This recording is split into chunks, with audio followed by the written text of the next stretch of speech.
Hi అండి, అందరికీ నమస్కారం. Welcome to my channel. ఈరోజు నేను దొండకాయ కర్రీ ఎలా ప్రిపేర్ చేయాలో మీకు చూపిస్తున్నాను. ముందుగా దొండకాయల్ని శుభ్రంగా వాష్ చేసుకోవాలండి. ఉప్పులో వీడియోలో చూపిస్తున్నలాగా ప్రతి ఒక్క కాయ రుద్ది బాగా గట్టిగా వాష్ చేయాలి.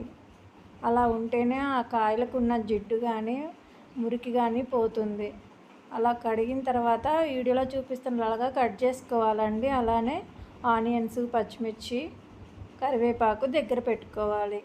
స్టవ్ మీద ఒక ప్యాన్ పెట్టి స్టవ్ వెలిగించి ఆయిల్ వేసుకోవాలి. ఆయిల్ వేడైన తర్వాత నేను 2 పావుల ఆయిల్ వేసానండి. ఆయిల్ వేడైన తర్వాత తాలింపు గింజలు వేసుకోవాలి. పచ్చెనపప్పు, మినపప్పు, ఆవాలు అన్నీ కలిపిన తాలింపు గింజలు వేసుకొని జీలకర్ర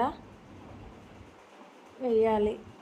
తర్వాత ఒక 2 ఎండుమిరపకాయలు వేసి అవి మగ్గిన తర్వాత కట్ చేసి పెట్టుకున్న ఆనియన్ ముక్కలు వేయాలి.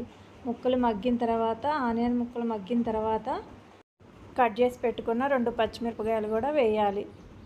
అవి కూడా మగ్గిన తర్వాత కరివేపాకు వేయాలి. కరివేపాకు వేసిన తర్వాత కొంచెం మగ్గిన తర్వాత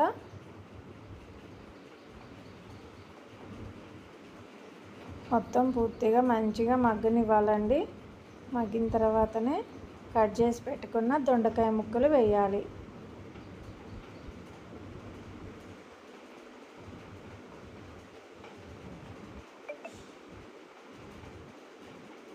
దొండకాయ ముక్కలన్నీ వేసి ఈవెన్గా కలిపి ఒక 2 నిమిషాలు ఫ్రై చేయాలి. 2 నిమిషాలు ఫ్రై చేసిన తర్వాత 1/2 టీ స్పూను పసుపు, కొంచెం సాల్ట్ వేసి మగ్గనివ్వాలి. కలిపి పూర్తిగా మగ్గనివ్వాలండి.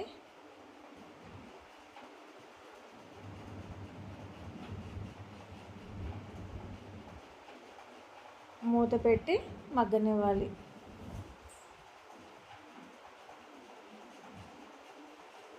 మధ్యలో కలుపుకుంటూ ఫ్రై చేయాలి దొండకాయ కర్రీని. ఇలా వీడియోలో చూపిస్తున్నలాగా కలుపుతూ పూర్తిగా మగ్గిన తర్వాత దంచి పెట్టుకున్న వెల్లిపాయ రెబ్బలు వేయాలి.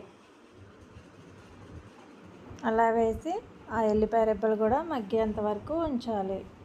నా ఛానల్ నచ్చినట్టయితే లైక్ చేయండి, షేర్ చేయండి అండి. మరిన్ని వీడియోస్ కోసం గంట బెల్లును కొట్టండి. అలాగే సబ్స్క్రైబ్ చేసుకోవడం మర్చిపోమాకండి.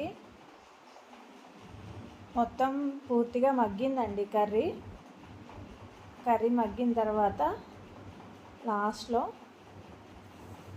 కారం వేయాలి. 1 స్పూన్ కారం, 1/2 స్పూను ఉప్పు వేసేయాలి. రుచికి తగ్గట్టు వేయండి. నేను 1 స్పూను వేసాను. 1 స్పూను ఉప్పు, 1 స్పూన్ కారం వేసాను. స్టార్టింగ్లో కొంచెం వేసాను కదా ఉప్పు, మళ్ళీ లాస్ట్లో చూసి వేయాలండి. ఉప్పు స్టార్టింగ్లో వేస్తే త్వరగా మగ్గుతుంది.